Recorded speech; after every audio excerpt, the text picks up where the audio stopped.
আসসালামু আলাইকুম। দর্শক, দেশের সার্বিক পরিস্থিতি সম্পর্কে নিশ্চয়ই আমরা কম বেশি সবাই অবগত আছি। ভয়ংকর এই পরিস্থিতিতে সেনা সদরে খুবই একটি গুরুত্বপূর্ণ বৈঠক হওয়ার কথা রয়েছে, যতদূর আমি শুনেছি। এবং সেই বৈঠকে বিশেষ কঠিন কিছু সিদ্ধান্ত আসতে যাচ্ছে। কি সেই সব সিদ্ধান্ত? রোববার সারা দেশে সামাজিক যোগাযোগ মাধ্যম থেকে শুরু করে মানুষের মুখোমুখি একটি খবরের গুঞ্জন ছড়িয়ে পড়েছিল, বেশ ভাইরাল হয়ে উঠেছে খবরটি। সেটি হচ্ছে যে জরুরি অবস্থা জারি হতে যাচ্ছে। আমি যতটুকু আমার অবস্থান থেকে খোঁজখবর নেওয়ার চেষ্টা করেছি, তাতে এই মুহূর্তে আপাতত জরুরি অবস্থা ঘোষণা করা হচ্ছে না। তবে বেশ কিছু গুরুত্বপূর্ণ সিদ্ধান্ত আসতে পারে সেনা সদরে শীর্ষ সামরিক কর্মকর্তাদের সঙ্গে সেনা প্রধানের যে বৈঠকের কথা রয়েছে সেখান থেকে।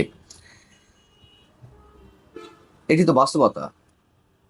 যারা এই দেশকে জঙ্গি রাষ্ট্র কায়েম করতে চায়, সেনাবাহিনীকে জনগণের মুখোমুখি দাঁড় করিয়ে দিতে তাদের যে নানান ধরনের প্ল্যানিং, তার কিছুটা হলেও সফল হয়েছে। সেনাবাহিনীকে সাধারণ মানুষের মুখোমুখি দাঁড় করানোর একটা অপচেষ্টার অংশ হিসেবে সেনাপ্রধানকে বিতর্কিত করে তোলা হয়েছে।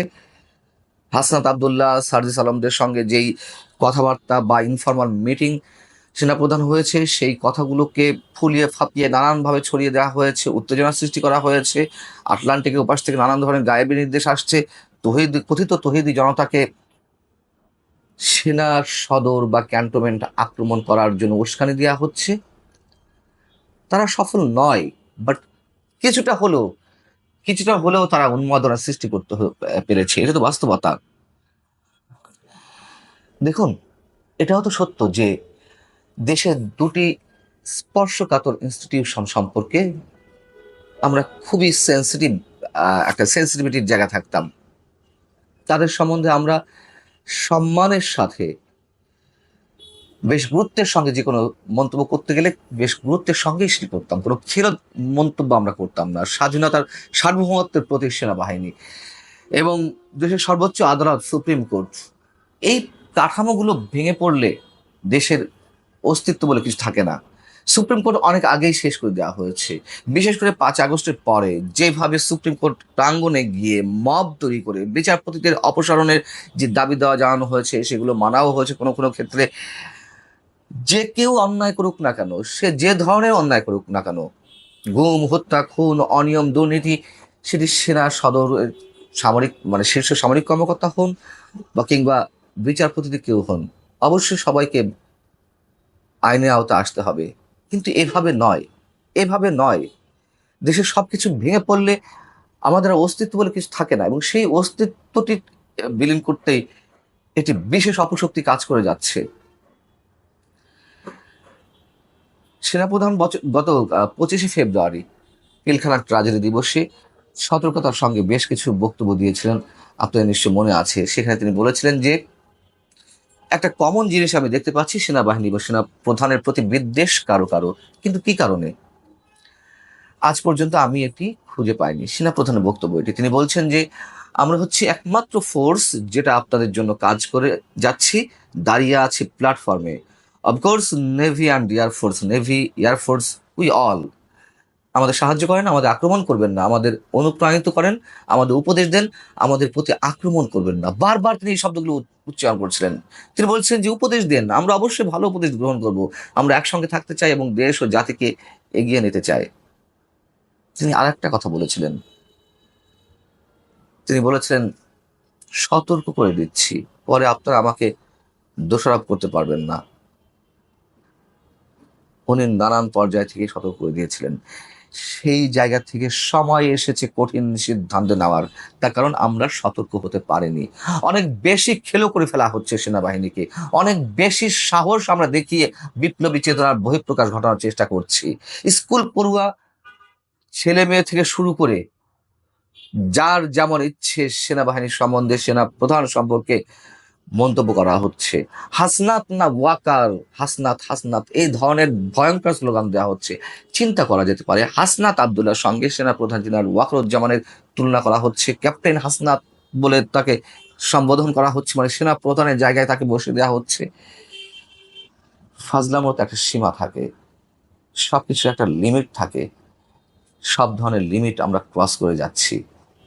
এবং সেনাবাহিনী যদি যদি প্রশ্ন করেন যে কেন সেনাবাহিনীকে গুরুত্বপূর্ণ সিদ্ধান্তে আসতে হবে, আমি অন্তত এই মুহূর্তে কঠিন কোনো সিদ্ধান্ত নেওয়ার পক্ষে। একজন নাগরিক হিসেবে দেশের স্বাধীনতার সার্বভৌমত্ব রক্ষার জায়গা থেকে যে আশঙ্কাগুলো আমাদের মধ্যে দানা বেঁধেছে, বদ্ধমূল ধারণার জন্ম দিয়েছে, সেই আশঙ্কা থেকেই আমি মনে করি সেনাবাহিনীকে তার যথাযথ রোল প্লে করতে হবে সমাজের স্বার্থে, মানুষের স্বার্থে, দেশের স্বার্থে। এবং সেনাপ্রধান 5 আগস্ট সেই কথাগুলো বলেছিলেন, তিনি দায়িত্ব কাঁধে তুলে নিয়েছিলেন, পরবর্তীতে তিনি সতর্ক করে দিয়েছেন। তার কোনো কথাতে আমরা আস্থা রাখছি না। এখন সেনাবাহিনী কি বিশেষ কারোর ভয়ে পিছু পিছু উঠবে, নাকি তাকে বিশেষ কারোর দালাল হিসেবে আমরা চিহ্নিত করব, সেই লজ্জায় সেই ভয়ে তারা চুপচাপ হাত পা গুটিয়ে বসে থাকবে? কোনোটাই নয়।